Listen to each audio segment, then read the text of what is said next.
yards one-handed. I'm shaky today, man. Woo! There we go. Took me forever. Unless you've been living under a rock, the Glock Mag 2011 thing has been getting more and more traction over the past few years. And of course, more and more companies will begin to offer them. This one from Fusion is a collab between Bob Serva, formerly of Dan Wesson, and Aramox of Turkey, giving the people who love Glock magazines the ability to use them in a double-stack 1911 pistol. Basically, the guy behind this thing really knows what he's doing, and since Fusion is a US-based company that designed it and does the final fitting, it's likely going to be a better experience than some other straight imports. And while they are not the first and definitely will not be the last to offer a Glock Mag compatible 2011, together, this is a pretty nice package for the overall cost factor here that won't drain all of your galactic credits. And while this pistol was sent in for review, you all know out there in the audience, you're gonna get to see everything that happens or failed to happen out there on the range, just like everything else I test, because nobody, and I mean nobody, gets a free pass. So the Fusion XP Pro right there, the double stack 1911 that takes the Glock magazine, and yes, some extensions like that one right there from Shield Arms do work with the magwell that comes with this pistol, but I've had an absolute ton of requests for this thing, and I finally got one in for the channel, so we can see what this thing is all about and if it's of value for you guys. And speaking of values and saving galactic credits, if you guys are in need of ear pro or eye protection, Shell Shock does sponsor the channel. It's the ear and eye protection I've been wearing for the past several months. The eyes not only look good enough to wear at the range, but out around town, they're ballistic rated. And the ear pro is super comfortable and sounds very good. And they were cool enough to give a code so you guys can save about 10%. That'll all be linked down below, along with the build list. If you're interested in anything we see or talk about here today, that'll be the first link in the description down below. And for those of you brave souls kicking your feet up at your employer's desk, casting this to the TV in the break room, I'll put that QR code up for you right here so everybody can take advantage and do all of your own research on everything here today. And if you guys like this stuff, just make sure you do hit the subscribe button. It's free, it doesn't cost you anything. See, I'm saving you already, and it really is just a big help here to the channel so I can keep bringing you these videos every week. Now, since the Fusion XP Pro right here is budget when it comes to a 2011, and that is key when it comes to 2011s, let's talk about the performance and did I run into any issues out there while testing this thing? And the first thing I'm gonna say is this thing is fast. Whether you are running this with the ported barrel or the factory barrel, it is an absolute speed demon, as it should be when it comes to this design. The recoil is extremely controllable since it's a steel frame and it comes at a hefty honey 35-ish ounces, which definitely helps soak up recoil and muzzle rise. Of course, the ported barrel does run a bit more flat, but it likely could have been a little bit more tuned because that ported barrel does come with some springs that you can kind of guide this thing into your liking. However, I wanted to test it both factory kind of non-ported and ported barrels with the factory installed spring, just to see how reliable it was going to be, and it turned out it was just as reliable with the ported barrel on the standard spring as it was the standard barrel. That trigger, which you should expect to be great, after all it is a 1911 design, was very solid, and we will take a more up-close look at it, but it was extremely clean, crisp, basically everything you wanted when it comes to a good 1911 trigger. The Fusion does come with a magwell. I'm generally a huge fan of them. In my opinion, they typically can only help you, especially during a stressful or a speed reload. They also give you a very firm grip, not only during the initial purchase when you're drawing the firearm, but through longer strings of fire. It's also a big help on this because this has a 1911 grip profile to it right here, so a little bit more straight up and down, where the Glock magazine, if you were to rest this flat, would be at about that angle, where this one with a flat base pad is at a straighter angle. So this is more 1911, this is more Glock. So if you have those two angles coming together, you might be just a little bit off. This magazine wants to go in at more of an angle like that, where a flat 1911 true style magazine is a little bit more straight linear and wants to go straight in. So that magazine I did find helped me guide factory magazines when I'm gripping them like this at a little bit of a harsher angle right there because of the base plate. Just get that magazine in there a little bit quicker and a little bit more consistent. Now, if you're running these ones with flat base pads, it's really not going to make that big of a difference, but it is helpful in that manner as well. For accuracy, I zeroed at 15 yards with a Vortex Defender, and as you can see from that 2-inch pasty, it's going to be as accurate as a human can be. I also did some distance shooting, which I like to do from time to time with a pistol, out to 125 yards, which is a little bit ridiculous for most people. But if you do your job, it's going to do its job. And we're going to take a look at that footage. But also, I'm using C-Zone steel out there. So if you don't know these sizes, I'm going to throw up a picture here. Now, A-Zone is the small box in the middle. C-Zone is that next outline. And then D-Zone would be that entire cardboard or that largest piece of steel. A lot of people out there use D-Zone, especially when they're shooting distance. I personally choose to use C-Zone or smaller steel just for that extra level of accountability, whether I'm up close and especially further. I want that accountability because I'm going to take a pistol shot at distance. You really need to have a good grip. You really need to have a good stance, and you need to have a very good and consistent trigger pull to take those longer shots. And I like to just narrow in as many things as I can so I'm as focused as possible on the smallest target possible to ensure that accountability. But we'll go ahead and run through those so you guys can see that this is very capable, even at 125. Okay, 25-yard line. Easy. 50 yards.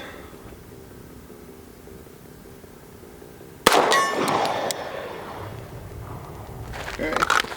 All right, 75 yards. Camera guy, look at the target real quick. Okay, come back.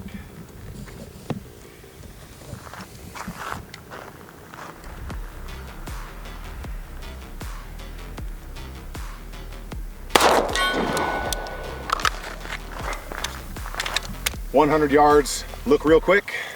See how far away we are. All right, that's good. Let's see if we can get it on the first go. Nope, that was me. I yanked that one low instantly, so 100 yards, let's try 125. All right, 125. So real quick.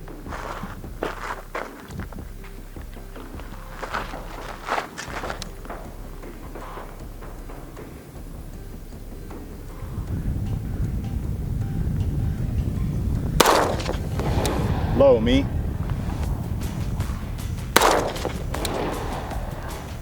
Dot's a little low. Me again. Ooh, a little low. There we go. So aim was a little high on that one. Let me give it one more, see if I hit it again.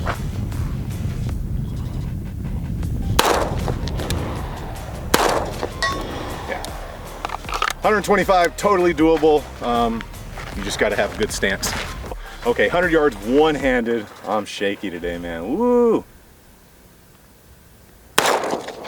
Oh, right off to the right. Same thing.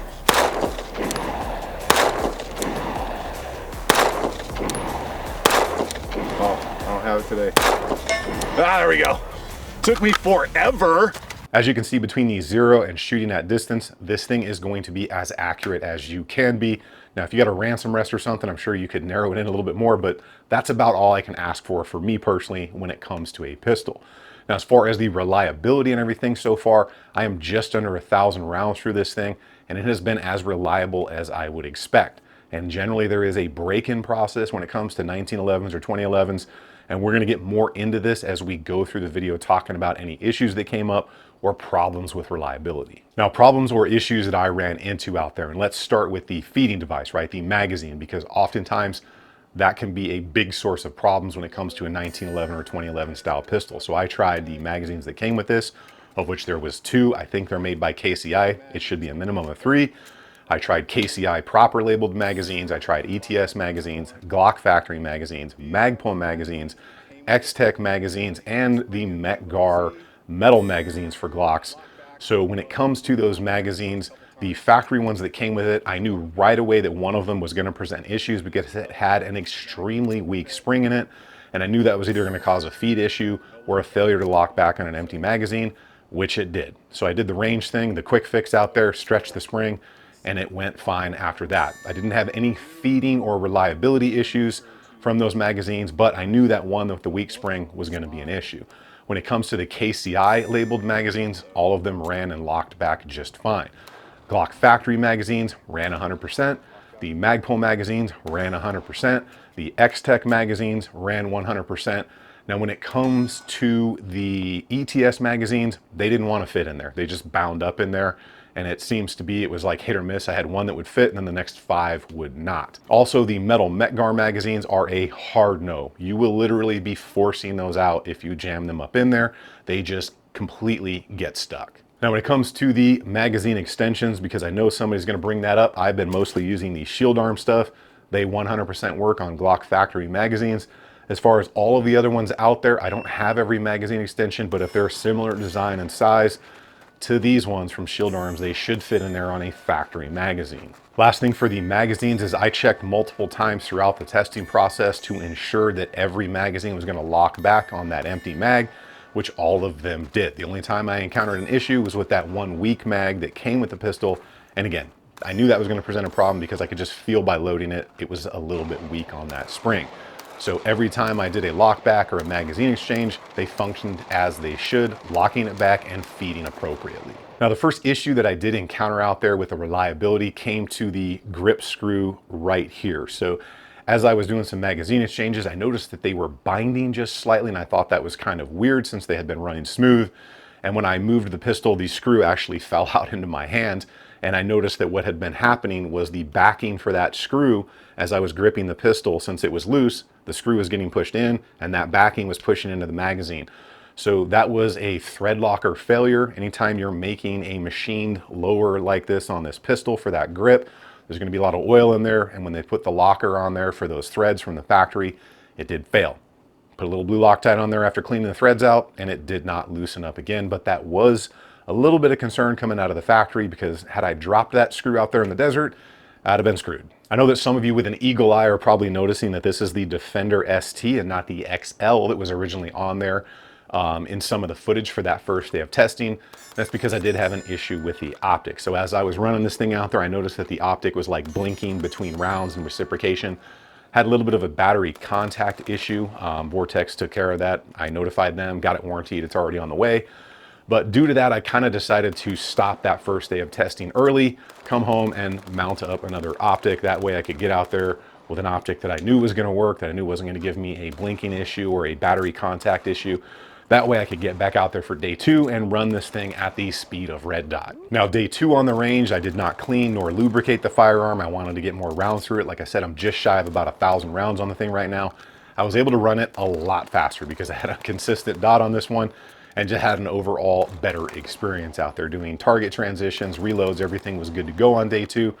That screw did not back out, didn't have any other issues with the pistol as far as the main reliability of it or the magazines, because I pretty much knew which ones were gonna work.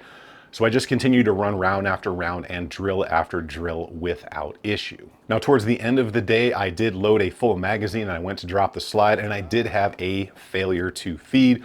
The slide just didn't go all the way into battery, gave it a quick pop, went back to work. And that was the only reliability issue that I had with the pistol up until this point. Like I said, just shy of about 1,000 rounds, which I thought was pretty good because generally on 1911s, you're gonna have a break-in period. So only having one in about 1,000 rounds, I think is pretty solid. Now let's talk about a couple of self-induced issues or problems you might have when it comes to running this pistol. The first of which being, there are some notches on the side of the slide right here. And when it comes to kind of nicer 1911 or 2011 style pistols, if you ride the slide really hard right here, you can slow it down enough to where you will not get locked back on that last round. And I did have that happen a couple times. And as soon as I got my thumb off the slide in the appropriate spot on the frame, that didn't occur anymore. So generally that is something to watch out for, especially with these notches right here. They will be just enough, even though they're pretty small, to catch enough meat on your finger to slow the reciprocation down. So do pay attention to that. Also, the magazine release here is slightly extended. So I run a tier 1 MSP holster out there a lot of times these days because that thing is awesome. It allows me to run pretty much every pistol that I have, as long as I have either a Streamlight TLR1 series light or I have another one for a Surefire X300, and it's a multi-fit holster. However, I did find that as I was drawing the holster and kind of torquing it to the side and forward, that extended magazine release would make contact with the kydex of that holster and either cause the magazine to partially unseat or fully unseat. So there were a couple times where the mag flew out and a couple times where I had a failure to actually feed around because the magazine was too low in the well and the slide would just bypass that round and go forward. A little bit of troubleshooting, figured out it was a me problem, not a pistol problem. Again, one of those things to pay attention to anytime you have an extended control, whether it's on a rifle or a pistol. They can present issues based on your gear, getting caught, activating early, accidental activation, things like that. Just something to pay attention to. Again, not pistol related, just something to keep your mind on and make sure your gear is appropriate for what you're carrying. Now, how about some of those finer details on the pistol, and of course, putting the trigger on the gauge. So this is a 1911 style design with a 2011 twist, taking Glock mags. So hammer fired, obviously. It's a true 2011 style design, so the frame is steel and it has a removable aluminum grip module. It has a single finger groove on the grip underneath the trigger guard and relief cuts for your trigger finger, whether you're left-handed or right-handed, so both sides of that grip right there. A backstrap safety, which is a traditional design. The magwell, which can be removed. The short pin is included with the pistol. The regular or the comped barrel is an option. Flat face trigger, which is really good, as you'll see here in a minute. An ambidextrous safety with plenty of meat on both sides. And the backside of that safety is chamfered, so you're not going to get those hot spots on that knuckle of your thumb as some other 1911s can cause. You get an extended slide release, which I love, so I can run this one-handed. An extended magazine release, a tri-top slide with front and rear serrations, which are plenty enough to get a hold of. A match grade bull barrel with debris cutouts on the hood to ensure reliability when it's getting a little bit dirty or mucked up. It's optic ready with an RMR plate. The sights are integrated into the metal sight. Both front and rear are metal, and it's a white dot front.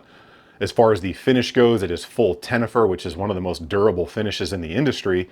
And the silver version is actually hard thin chromed over tenifer.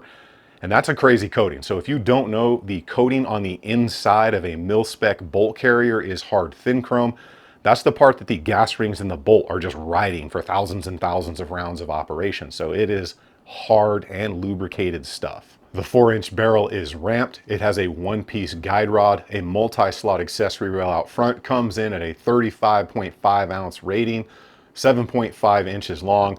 And this one is made of full bar stock and is fully machined. No MIM parts. And the only thing that is not metal in there and machined is going to be that polycarbonate magazine release, and that is so you can run the polymer magazines. Now the trigger on this thing is what you want out of a quality 1911 trigger. Very minimal take up, an extremely sharp and crisp break with a very solid reset on it, and it pulls at a very respectable 3-ish, maybe 3.5 pounds, which is very nice, especially for a carry pistol that has an external safety. When it comes to the grip texture, it has a moderately aggressive front and back strap texture, and then that chain link style texture over most of the rest of the grip. I did find it to be okay even out here on the absolutely hot, sweaty Arizona range day that I was working this thing on in the middle of July. But that tenifer coating is a bit slippery if you don't have a very consistent and firm grip on the pistol. I know they are coming out with a G10 version very soon, but that will be something to pay attention to.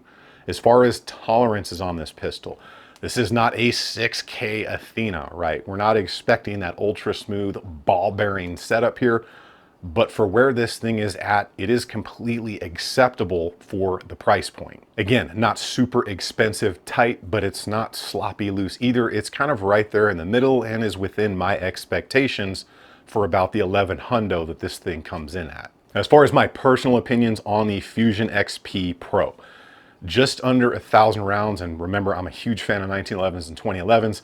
I had one failure to feed, and I had the thread locker just not lock on that one screw, and I had to stretch the spring on one of those magazines that came with it from the factory. Now, are those instantaneous fails? Some people may be mad about that, but having one failure to feed on a style of pistol that generally has a break-in process inside that 1,000 rounds, I am completely okay with. I've had more expensive pistols have thread locker come loose on them. That's not a huge concern to me, although obviously not a great thing to happen. But I really think that the value is there on this pistol. If you are looking to get in that 2011 Glockato game, this thing, I think, for someone who doesn't want to spend 2, 3, 4, 5, 6K, is not a bad place to look. And add the fact that this thing is fully machined from bar stock, it doesn't have any MIM parts in it, that's just a really nice way to start when it comes to these pistols. Because if you read the forums or videos, when people hear 1911 and MIM part behind it, they generally freak out in the comments. So having fully machined bar stock is definitely a solid way to go. And coming in right at about 1,100 galactic credits, depending on what options you go with. with the inflation we've seen over the past couple years, I don't think that is bad at all. Again, budget friendly when it comes to a double stack 1911 setup. We can't compare this to cheaper striker fire rigs.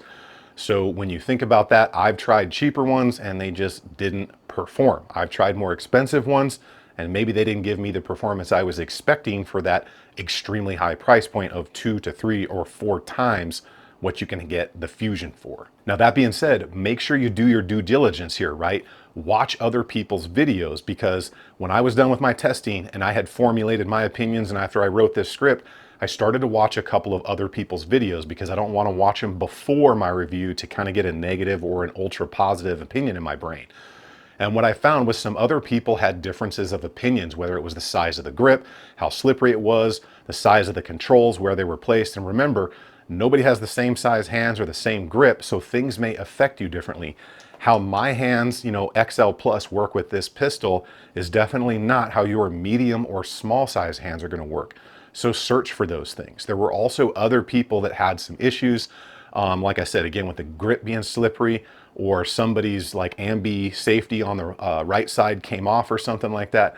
So take in as much reliable content as you can so you are armed with the most knowledge you can before you make any purchase, whether it's a car, a pistol, whatever it is. Get the most well-rounded viewpoints you can before you pull the trigger on it. Because you have to remember, most of us only have a test group of 1. So mine may work perfect and the next 2 people's may not, or maybe mine was bad and the next 20 people get a great one. So always do as much research as you can, especially when you're spending that hard-earned galactic credit. Make sure you get subbed up to the channel and let me know what you think in the comments down below, because I had a ton of you message me about getting this pistol in for review.